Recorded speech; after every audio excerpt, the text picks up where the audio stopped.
Roxolana knew what would happen to Ottoman princes who didn't ascend to the throne of the Ottoman Empire. They generally ended up in a coffin, courtesy of the half-brother who did ascend to the throne. She had also worked out that the other institutions within the Ottoman state played a massive role in choosing who would succeed the Caliph once he had died.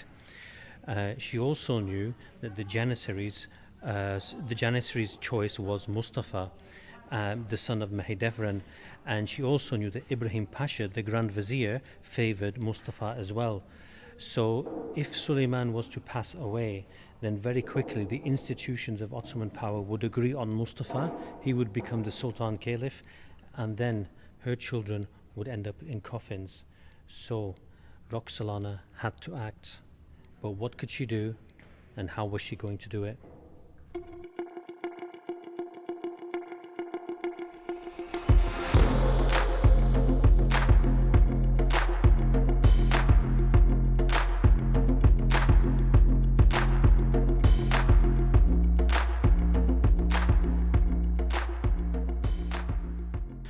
So if you remember, in the east, the Ottomans had withdrawn from Tabriz, but they had not withdrawn from Baghdad.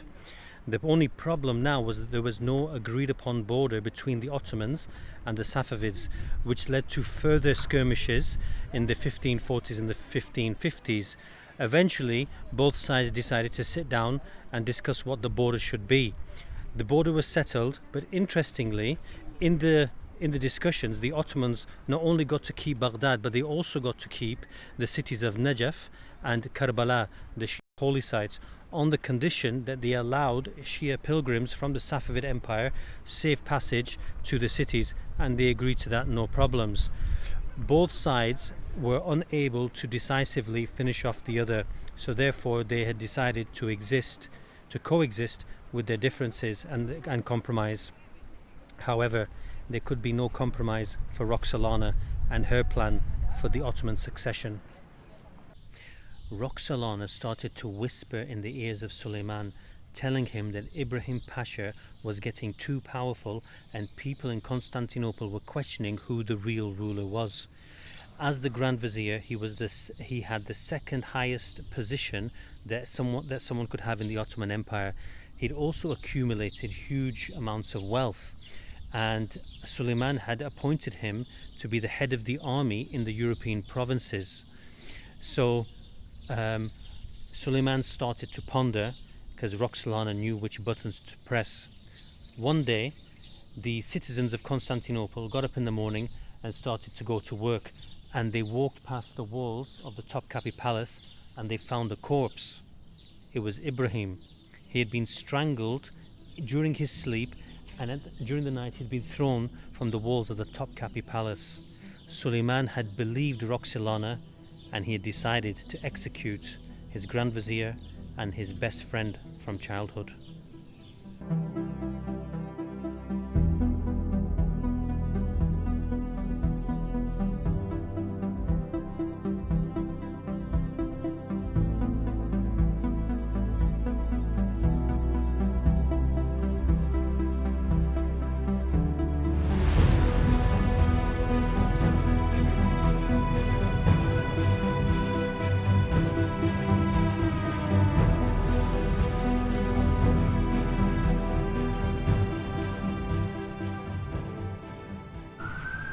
So a stalemate had occurred between Budapest and Vienna on land, and that's when Suleiman the Magnificent turned his attention to the sea.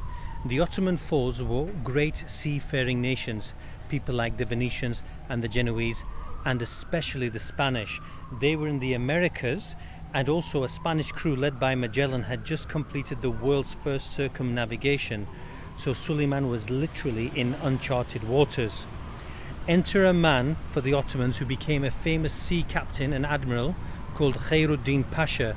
He's also known as Barbarossa. And if you're thinking, I've heard that name before, you have. That's because his name was used in the hit Hollywood film Pirates of the Caribbean. You've always run away from a fight. Have not? You have so. Have not? You have so. Have not? You have so, and you know it. Barbarossa was originally part of the North African city-states such as Algiers and Tunis. But they had sworn allegiance to the Ottomans during the time of Suleiman's father, Selim the Grim, Selim Yavuz. And the reason for that is that both the Ottomans and the North African city-states both had a common enemy, and those were the southern Catholic states in Europe. Suleiman appointed him as the overall leader of his navy, and his exploits in the 1500s in the Mediterranean Sea were unmatched. The Spanish had attacked the North African city-state Tunis, and in response Barbarossa led the Ottoman fleet and started attacking the Catholic states in southern Europe on their coastal regions. The Pope got annoyed with this and called for what's known as a Holy League, i.e. a crusade at sea. And in response to his call, the Spanish, the Venetians, the Genoese, the Maltese and the Papal States all got together to take on the Ottomans in a famous naval battle in 1538, which was called the Battle of Preveza. There, the Ottomans were heavily outnumbered, but they had Barbarossa leading them, and he completely outmaneuvered his Catholic opponents and attained a famous victory. Now, Suleiman and Barbarossa had secured the eastern Mediterranean as a Muslim-controlled sea, and the Catholics were scared of Suleiman and the Ottomans at land and at sea. So they decided they had to coin a new name for him. They couldn't call him the Sheep of Europe anymore. So they decided to call him Suleiman the Magnificent.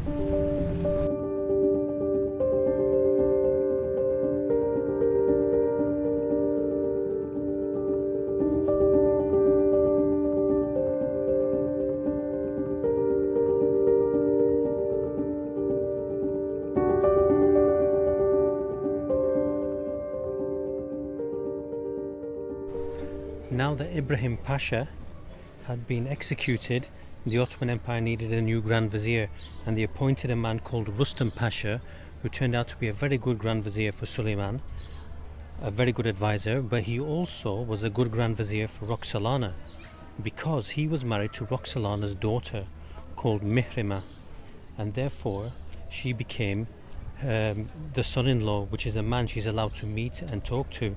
So both her and her daughter Mihrima would be able to talk to him and influence him in the selection of the next Caliph. That was one institution of Ottoman power taken care of. The next one was the Janissaries, but she couldn't interact with the Janissaries. People started to talk in Constantinople and say that Roxolana was a witch and she'd cast a spell over Suleiman, but she needed one more piece of magic to ensure that this throne would pass to one of her sons. In 1565, Suleiman the Magnificent now sent his fleet to attack the island in the western Mediterranean known as Malta to try and capture it. And when he arrived, he took the Maltese completely by surprise. Their main fighting force were the Crusader Knights of St. John, who Suleiman had showed great mercy to and allowed them safe passage to someone else, and he'd forgiven them. The siege was going very well for the Ottomans, but at the last minute a Spanish relief force turned up and saved the island, and the Ottomans had to flee. Suleiman probably regretted the mercy that he showed to the Crusader Knights of St. John, because if he had executed them for all their misdeeds, then he would have probably got Malta as well. The result of all these naval battles was that the Ottomans were confirmed as the kings of the Black Sea, the Sea of Marmara, the Aegean Sea, and also the Eastern Mediterranean, but not the Western Mediterranean, and that meant they would not be able to enter the Atlantic Ocean.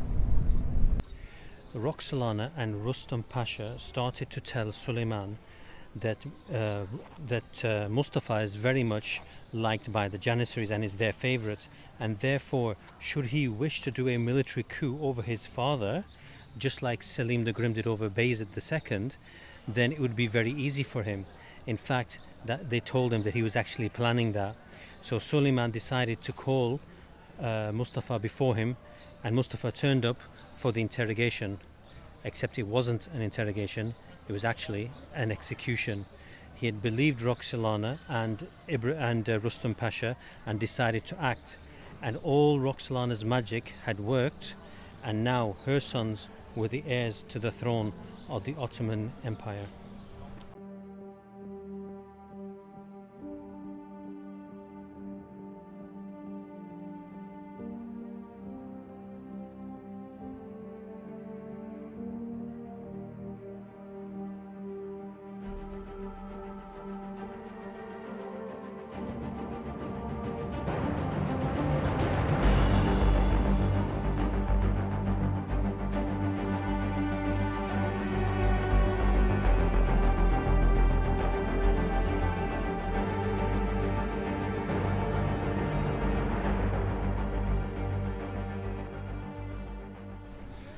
In the 1500s, Constantinople was the biggest and most prestigious city in the world, and most of that is due to this man, Sinan, architect Sinan, chief architect for Suleiman the Magnificent. And in many ways, Sinan and Constantinople mirror each other. Both were originally Christian, both were taken by the Muslims, both ended up with a distinct Islamic identity, and both are still remembered till this day. And in his career he constructed 300 buildings, most of which were in Constantinople, completely changing the skyline. So if it was Muhammad al-Fatih who rebuilt Constantinople after the conquest when it was in tatters, then it was Suleiman, in conjunction with his chief architect Sinan, who took Constantinople to the pinnacle of civilization in the world.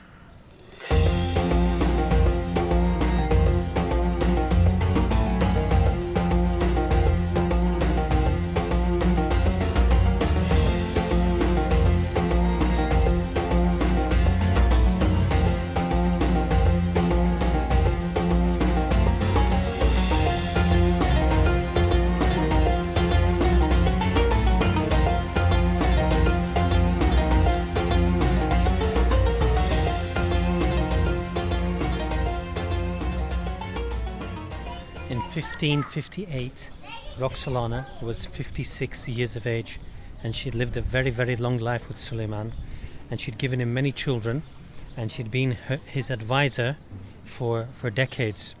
But unfortunately, she became ill, and it was clear she wasn't going to survive. And when Suleiman was away from her on military campaigns, he would always be writing love letters to her. But the time had come when he knew that he was going to be away from her forever, and he couldn't bear that. Eventually, she passed away, and Suleiman was overcome with grief.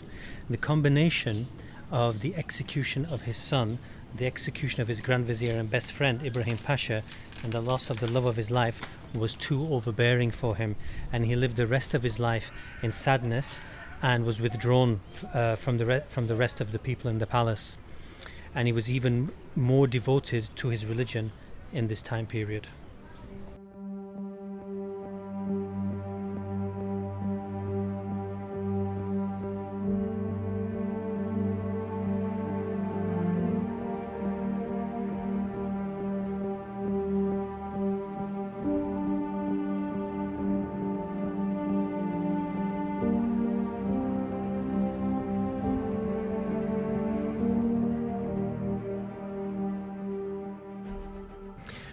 As the Caliph, Suleiman the Magnificent had a very important link with the Prophet Muhammad, peace be upon him, because caliphs succeeded him in ruling the Muslims, in implementing the Islamic religion and protecting the faith. So to make sure he was sticking to this task properly, he ordered a full-scale review of Ottoman administrative laws known as the Qanun. The divine law, the Sharia, was something which was outside of his jurisdiction. He could not touch that. That was solely the domain of the religious scholars. The Qanuns are a set of administrative laws which God has given the permission to the ruler to implement what he sees fit. But sometimes those laws might contradict a Sharia principle, hence why Suleiman the Magnificent needed the Shaykh al-Islam present with him to review these laws to make sure that no Sharia principles were being contradicted. Just a little point here. The first time that the Shaykh al-Islam position existed was during the time of Suleiman the Magnificent, and his office is actually somewhere here in the Suleymaniye Mosque. By the time this review process had finished, the published laws were known as the Qanun-e-Osmani, and they became the basis of Ottoman administrative laws for the next 300 years. And it's for that reason that he is known amongst the Muslims as Suleiman al-Qanuni, Suleiman the lawgiver. In 1566, in his old age, Suleiman the Magnificent was keen to go on one more military campaign. He had his eyes on Vienna, the capital of the Habsburg Austro-Hungarian Empire. If he could take the city, then he could nearly equal his great-grandfather Muhammad al-Fatih when he took the city of Constantinople. So he set out with his army, but unfortunately, on the way, he died. So they had to return his body back here to the Suleymaniye complex and bury him here in his grave, right next to the love of his life, Roxolana. That ended a run of 10 successive rulers on the bounce who were all great in their own right, either for expanding the empire, consolidating the empire, or progressing civilization within the empire. And all of a sudden, there was an abrupt change in the personality, persona, character, ability, and capability of the Caliph. What brought about such an abrupt change? It was directly related to the relationship that Suleiman the Magnificent had with the lady who he married, Roxolana. And if you want to know more about that, make sure you press the subscribe button, hit the bell button, and make sure you watch my next episode on my series on the history of the Ottomans from Tughral to Ataturk. Salam.